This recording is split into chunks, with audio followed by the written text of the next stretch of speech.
Hi.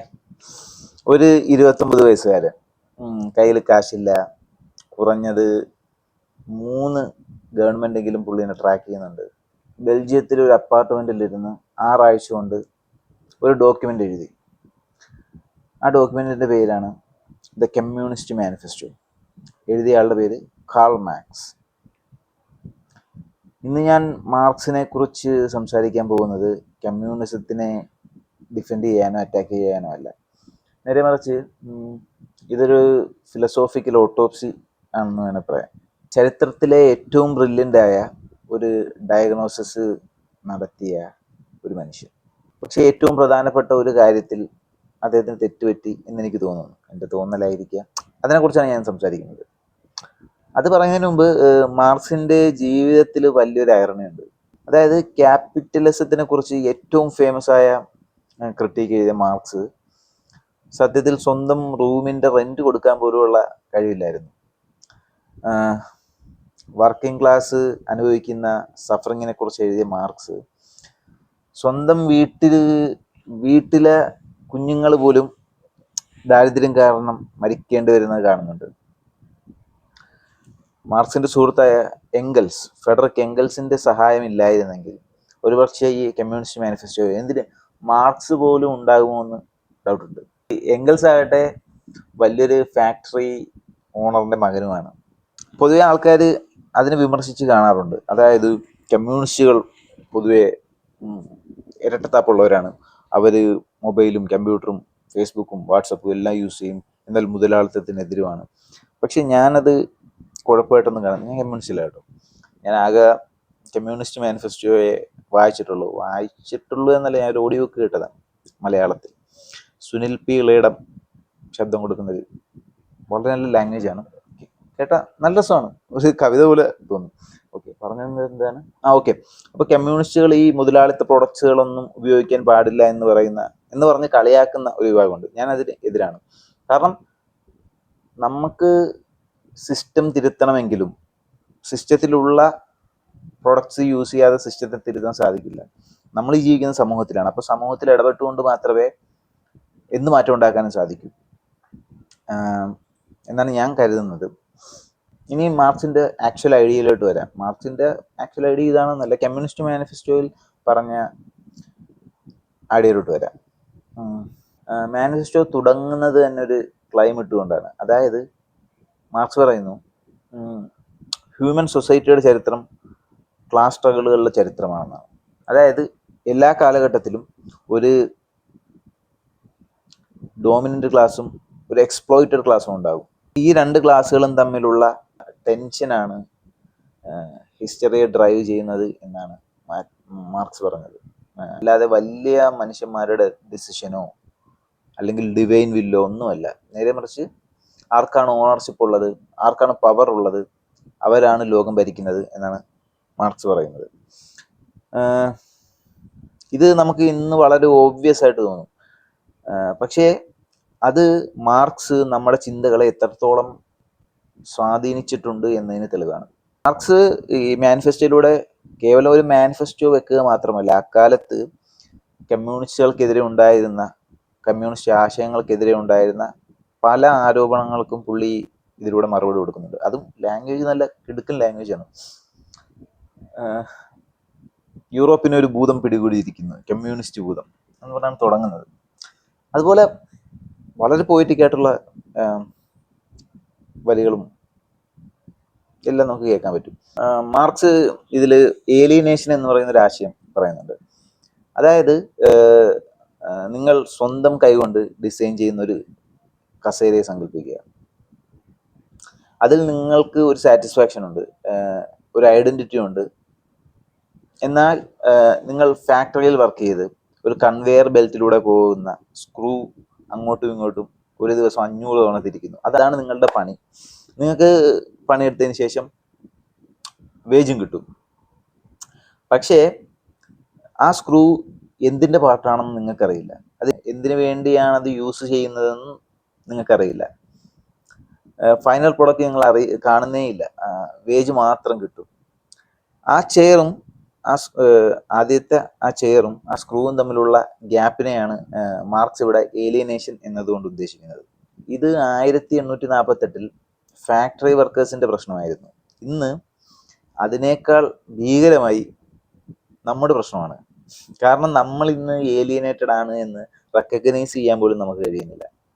ഒരിക്കലും കണ്ടിട്ടില്ലാത്ത share ഹോൾഡേഴ്സിന് വേണ്ടി, ഒരു ക്വാർട്ടർലി ഏണിംഗ് റിപ്പോർട്ടിന് വേണ്ടി ജീവിതത്തിന്റെ ഭൂരിഭാഗം സമയം നമ്മൾ സ്പെൻഡ് ചെയ്യുന്നു.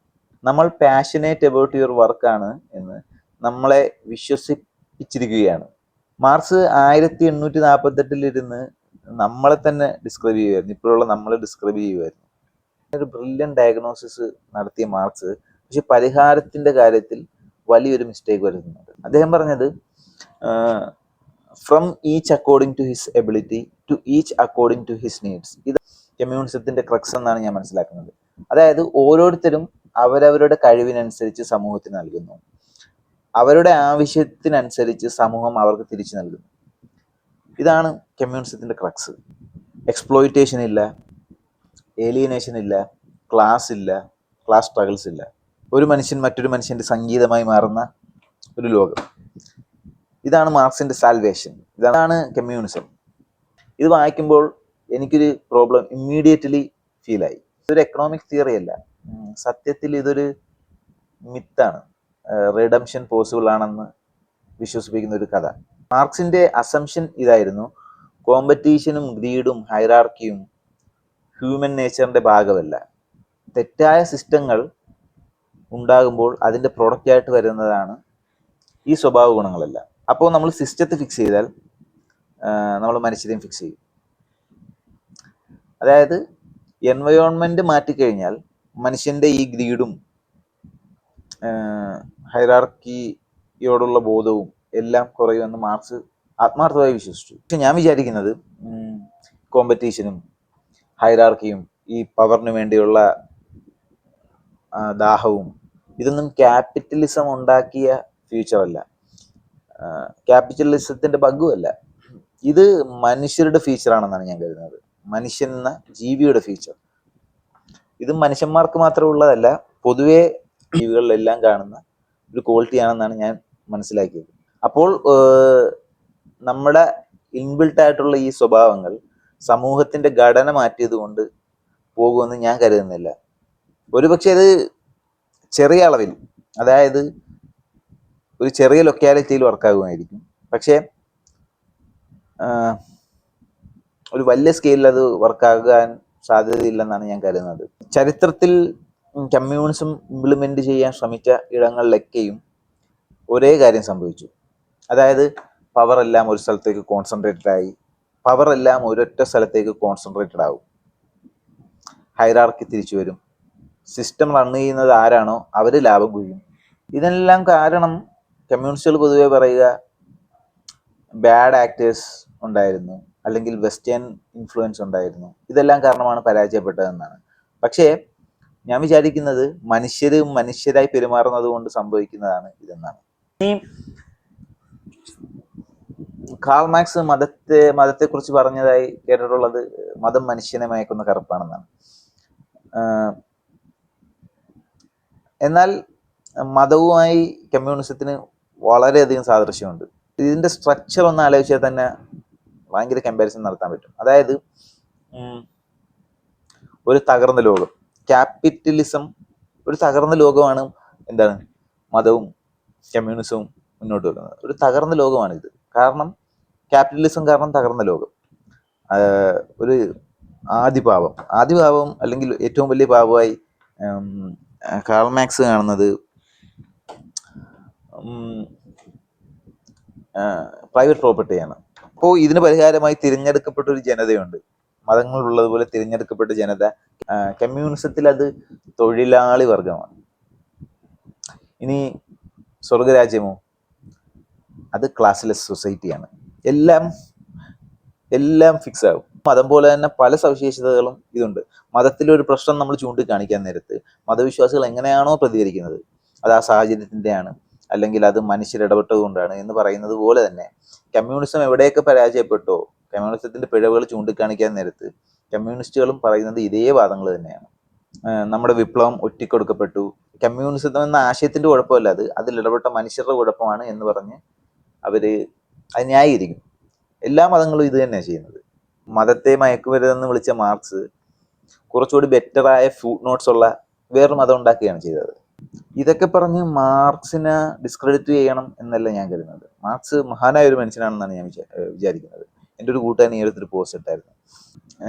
നാസിസം മോശമാണ്, ഹില്ലർ മോശമാണ്, പക്ഷേ മാർക്സിസം മോശമാണ്, പക്ഷേ മാർക്സ് മഹാനാണ്, വളരെ ഐഡിയോളജിക്കലി ഷാർപ്പായ ഒരു മനുഷ്യൻ. അപ്പോൾ മാർക്സിനെ ഡിസ്ക്രെഡിറ്റ് ചെയ്യണം എന്നതല്ല ഞാൻ ഉദ്ദേശിക്കുന്നത്. പുള്ളിയുടെ ഡയഗ്നോസിസ് റിയലാണ്, ഡിസീസും റിയലാണ്. നമ്മുടെ മോഡേൺ വേൾഡ് അനുഭവിക്കുന്ന പ്രശ്നങ്ങൾ വളരെ കൃത്യമായി പുള്ളി പറയുന്നുണ്ട്. പക്ഷേ ഇതിൻ്റെ ക്യൂറിലാണ് പ്രശ്നം ഇരിക്കുന്നത്. മുതലാളിത്ത സമൂഹത്തിൻ്റെ കുഴപ്പങ്ങൾ, സമ്പത്ത് കേന്ദ്രീകരിക്കപ്പെടുന്നതിനെക്കുറിച്ചും മനുഷ്യർ തമ്മിലുള്ള ഇടപാടുകൾ മുഴുവൻ ട്രാൻസാക്ഷനിലായി മാറുന്നതിനെക്കുറിച്ചുമൊക്കെ വളരെ നല്ല ക്രിട്ടീക്കാണ് മാർക്സ് പറയുന്നത്. മാർക്സിൻ്റെ ക്രിട്ടീക്കിൻ്റെ പോസിറ്റീവ് സൈഡുകൾ മാത്രം പറഞ്ഞുകൊണ്ട് വേറൊരു വീഡിയോ ചെയ്യാം പറ്റുവാണെങ്കിൽ, മൂഡ് വന്നാൽ. അപ്പോൾ മാർക്സിൻ്റെ പരിഹാരം ശരിയായി എനിക്ക് തോന്നിയിട്ടില്ല. പക്ഷേ ഇതിന് പരിഹാരമുണ്ടോ എന്ന് എനിക്കറിയില്ല. ചുരുക്കി പറഞ്ഞാൽ കമ്മ്യൂണിസത്തിൻ്റെ ക്രക്സായിട്ട് മനസ്സിലാക്കേണ്ടത് ഓരോരുത്തരും അവരുടെ കഴിവനുസരിച്ച് പ്രവർത്തിക്കുന്ന ഒരു സമൂഹവും ഓരോരുത്തർക്കും ആവശ്യം എന്താണോ അത് തിരിച്ചു നൽകുന്ന സമൂഹവും. ഏറ്റവും ചുരുക്കി പറഞ്ഞാൽ ഇതൊരു ഉട്ടോപ്യൻ ആശയമാണ്. ഇത് പറ്റുവാണെങ്കിൽ ഒന്ന് വായിക്കുക. അല്ലെങ്കിൽ ഞാനീ പറഞ്ഞില്ലേ, സുനിൽ പി ഇളയടത്തിൻ്റെ സെർച്ച് ചെയ്താൽ മതി, കമ്മ്യൂണിസ്റ്റ് മാനിഫെസ്റ്റോ. പുള്ളിയുടെ സൗണ്ടിൽ നല്ല അടിപൊളിയായിട്ട് കേൾക്കാം.